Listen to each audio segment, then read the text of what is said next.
Hey, thanks for joining me today for a devotional thought. For our God time, I want to talk about radical abandonment. How many of you have ever quit something in your life, like playing a sport or a musical instrument? What are the reasons we used to push away from something that we used to love so much? I have a list of things, like quitting piano, guitar, and basketball my junior year. One of the main reasons we quit is we lose interest or something better comes along. We decided it's just too great a sacrifice for what we want to do, so we quit. This is how people approach their faith in God as well.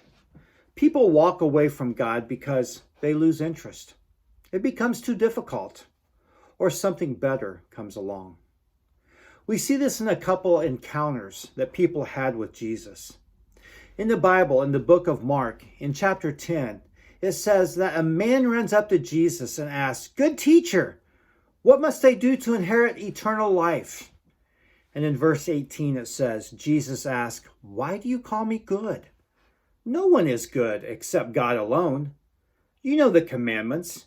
You shall not commit adultery," and goes on to list several others. He responded and said, "I have kept all those commands, and I'm a good person." Jesus said, "There is one thing that you lack. Go, sell everything you have, give it to the poor, and you will have treasure in heaven. Then come follow me."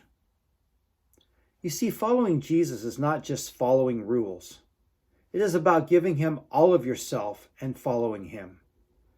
So what is Jesus talking about here when he says giving up myself, my desires, my control, my life to follow him? What was this guy's response? We see it in verse 22. At this, the man's face fell. He went away very sad because he had great wealth. This man obeyed all the rules and thought that he was good enough. However, when Jesus asked him to give his wealth and value, the very thing he stood for was too big of a request for him to give it all up. The disciples were amazed because this guy was rich, and they're thinking, our ministry could use this money. Why did Jesus have to go and say to him, "Give it all up"? Come on, Jesus. Why didn't he just say, as long as you tithe to our ministry, you can have God in your life? You see, God's not about gimmicks. He can't be bought. He wants his followers to be true to what he desires. What Jesus was doing here was simply and boldly making it very clear from the beginning of his ministry that following him would come at a great cost. It's not a half-hearted commitment or a lukewarm faith. It's a radical abandonment.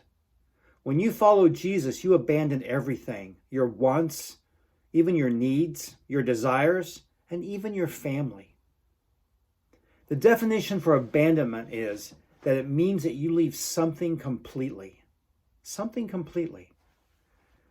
The definition for radical is that means doing something extreme. You bring those together in faith and you get a person who leaves everything, your stuff, your friends, and your family, to follow Christ. Radical abandonment means you totally sell out to God and you are all in with your faith. What does it mean to be totally sold out to God? It means that he is at the top of your priority list, that you desire to live your life for him and not for self. The pattern many of us fall into is that we are much more comfortable with that nice middle-class American Jesus. A Jesus who doesn't mind materialism and wants to gain more stuff. A Jesus that would not expect us to leave a close relationship in order to give him all of our affection and love. A Jesus who is fine with a half-hearted relationship and commitment, where we put him on the back burner when, I don't want to live for you today, Jesus. Here is what we do. We mold Jesus into our image. We make him who we want him to be. It is what is convenient for me. So when Jesus said, "Follow me," when he was recruiting his disciples, he was calling them to a changed life. The cost of truly following Jesus is great, and it will change your life. Now get this, listen closely. The cost of not following Jesus is even greater. Did you hear that?